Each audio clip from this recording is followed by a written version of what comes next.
Genuine mysteries are rare, but that seems to be what we have with Malaysia Airlines Flight 370. There's the theory that the Boeing 777 bound for Beijing took an unexplained left turn before disappearing. Now investigators are using all available resources to solve the puzzle, looking into the possibility of hijacking or sabotage and assessing any psychological and personal problems of the 239 passengers and crew members on board. My next guest has unique insight into airline crash investigations. David Gallo was the co-leader of the team that located the wreckage of Air France Flight 447 in 2011, 2 years after it vanished over the Atlantic. Welcome to Greater Boston. Thanks, Emily. Good to have you. Are there any kind of analogies you can draw to the Air France To this point, it's been tracking almost exactly as the Air France situation did. We had oil slick early on in Air France. It turned out not to be from the plane. We had a piece of floating wreckage. Turned out not to be from the plane. We had hints that there might have been terrorism involved. It turned out not to be true.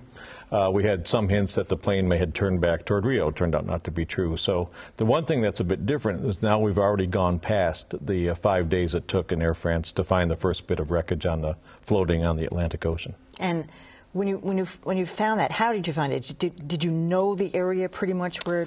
Well, we had a last known position, and I can't stress how important that is to know the last known position, whether it's satellite or a broadcast from the plane. But so important, and so the search crews began in that area, and they finally, from the air, and there were ships involved too, but from the air spotted that field of wreckage floating northward from the wreck site. That's one of the mysteries in this case, that there is no known last point of recognition. I mean, that's confusing, and it's been confusing all along. From the underwater point of view, and in fact at Woods Hole, our expertise starts at the water and beneath the water. So tracking things floating on the surface, driven by wind and waves, but also finding things on the sea floor. In this case, what we're really doing is the only witnesses were those black boxes, and to find the black boxes, to me, they're like bits of a needle in a haystack.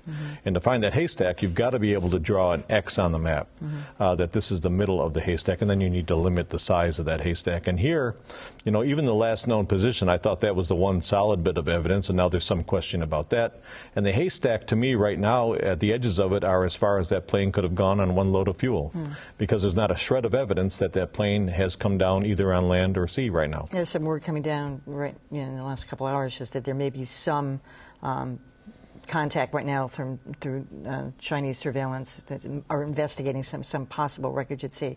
But there was also a very strange story today. Bob Woodruff, the ABC correspondent, got hold of a letter from an oil rigger who had written saying he thought he saw something. Is that, do you have to check out anything like that? The letter looked legitimate. But. Yeah, at this point where there's almost no hard evidence, I think you've got to track down every lead. And, in Air France, it was understandable because it was very remote, 1,000 miles or more from the nearest land in the middle of the South Atlantic Ocean.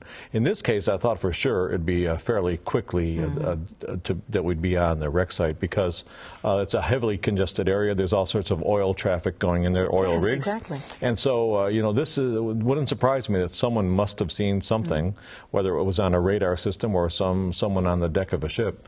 And so I think that clue needs to be tracked down and find out, what there is to it. In the case of Air France, the plane had landed kind of atop an ocean mountain range. Right.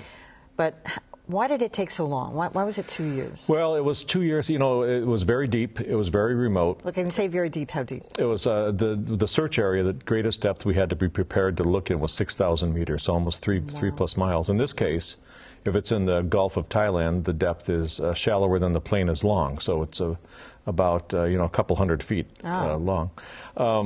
And in That's all, the Air France recovery we're looking at now. Yep. And all in all, we were at sea during that 2 year period a total of about 10 weeks, broken up into two phases. And the first phase, 2 months of that, 8 weeks of it or more, we spent in the wrong haystack. And if you're in the wrong haystack, no matter how good you are or what tools you use, you're never going to find the needle.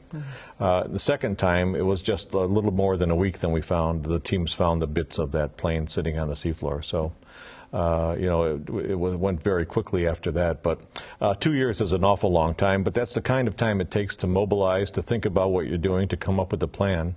If you're looking at deep water. And what was the cause of that crash? I can't remember. Well, thank goodness the black boxes were still there, the voice recorder from the cockpit and the flight data recorder saying what the plane was doing. And the information was still on those black boxes, which was amazing. And it pointed to the problem began with the tubes outside the plane that allowed the plane to know how fast it was going, fed the information into a computer. It got some ice on those tubes. The computer got confused and said to the pilots, "You fly the plane," and they couldn't do it. They didn't do it. So it was a combination of the technology of the plane and the pilot's inability to fly the plane after the computer turned over control to them. But if we hadn't found the plane, hadn't found the black boxes, and if there wasn't information, it would still be one of the mysteries, unsolved mysteries of aviation. And if something blows up in midair, you're less likely to find it. No, I don't know about that. Yeah, I've heard that said many times, but that means that there's probably a probability of a wider debris field on the surface of the sea. It might make things a little bit more difficult, but once you start with something floating on the surface of a sea, it becomes the clue. And using models and knowing what the winds and waves were, you begin to backtrack to find out where the impact point was. And sure, you may have a harder time finding the black boxes, but you need the right team, the right tools, the right plan, and then a little bit of luck and a lot of prayer goes a long way. So it's that combination of things that coming together that help. Find this one too. All right, Dave Gallo, thanks so much. Thank you, Emily.